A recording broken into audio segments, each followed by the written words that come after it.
मित्रों, मैं मुकेश शर्मा आपके समक्ष में उपस्थित हुए हैं नए रोचक चीज के साथ। प्रिय मित्रों, जब भी हमारा फलादेश रहता है तो रोचक चीज के साथ रहता है। पिछली वीडियो में आपने देखा होगा कि भाव का परामर्श करने के लिए हम क्या देखते हैं, भाव को देखते हैं। भाव के बाद उस भाव के स्वामी को देखते हैं, यानी भावेश को देखते हैं, फिर कारक को देखते हैं, फिर ज्योतियों को देखते हैं, फिर दृष्टियों को देखते हैं, फिर नमास कुंडली को देखते हैं, फिर नक्षत्र को देखते हैं, फिर राशि तुल्य नमास को देखते हैं। फिर हम क्या चीज देखते हैं, ग्रहों को देखते हैं कि ग्रह किस राशि पर है, अपनी उच्च वाली राशि में है, नीच राशि में है, शत्रु राशि में है, मित्र राशि में है, स्वग्रही है, क्या है, ये सब चीजें देखी जाती है। प्रिय मित्रों, आज रोचक चीज यह रहती है, जब हम फलादेश करते हैं तो ग्रहों की डिग्री दी जाती है। डिग्री से हमें क्या पता चलता है कि वह ग्रह उस भाव पर अपनी पकड़ कितनी मजबूत से बना के बैठा हुआ है।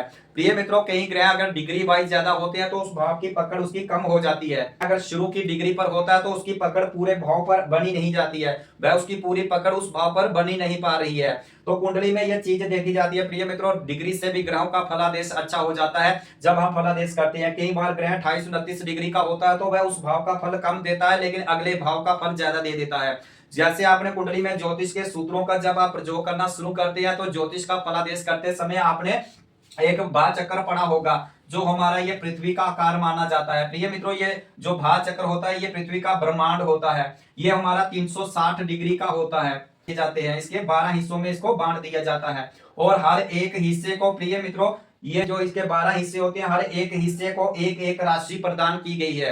जो ये बाह्य चक्कर रहता है ये 360 डिग्री का होता है। इसके 12 हिस्सों में इसको बांट दिया गया है, और हर एक हिस्से को एक एक राशि प्रदान की गई है। और जब इसमें ग्रह चलना शुरू करता है तो प्रिय मित्रों, 0 से चलना शुरू करता है और कहां जाता है, 30 अंश तक जाता है, यानी 30 डिग्री तक जाता है। और जब वह दूसरी राशि पर जाता है तो फिर से 0 से चलना शुरू करेगा और 30 तक जाएगा। उसी तरह अगले भाव में जब वह चलेगा तो 0 से चलेगा और 30 अंश तक जाता है। कुंडली के जो जो 12 भाव होते हैं, प्रिय मित्रों, एक भाव हमारा कितना होता है, 30 अंश का होता है। इस ब्रह्मांड के चक्कर हमेशा ग्रह इस तरह से काटते रहते हैं। प्रिय मित्रों, जो हमारी लगन कुंडली रहती है ये उस समय का जन्मांक चक्कर रहता है जब हमारा जन्म होता है। उस जन्म के समय ग्रह किस राशि पर था, किसके नक्षत्र पर था, कितने अंश पर था, कितने कला पर था, कितने बी कला पर था, और कितनी डिग्री पर था, ग्रह बकरी था, मार्गी था, क्या था, ये सब चीजें उस समय का जब हमारा जन्म होता है उस जन्म समय का ये हमारा जन्मांक चक्कर रहता है। हर ग्रह जब चलना शुरू करता है तो 0 से चलना शुरू करेगा और 30 अंश तक जाएगा।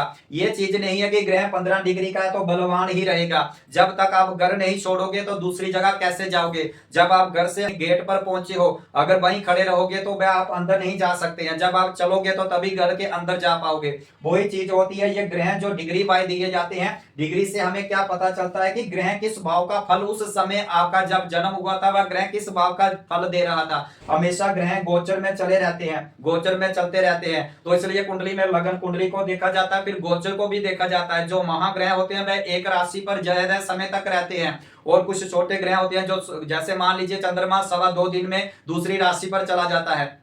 मंगल महाराज 45 दिन के बाद दूसरी राशि पर चला जाता है। लेकिन कुछ ग्रह ऐसे होते हैं जो ज्यादा समय तक रहते हैं। गोचर के समय यह चीज देखी जाती है कि जो महाग्रह रहते हैं वह लंबे समय तक वह व्यक्ति के जीवन में फल देते हैं। यह कुंडली का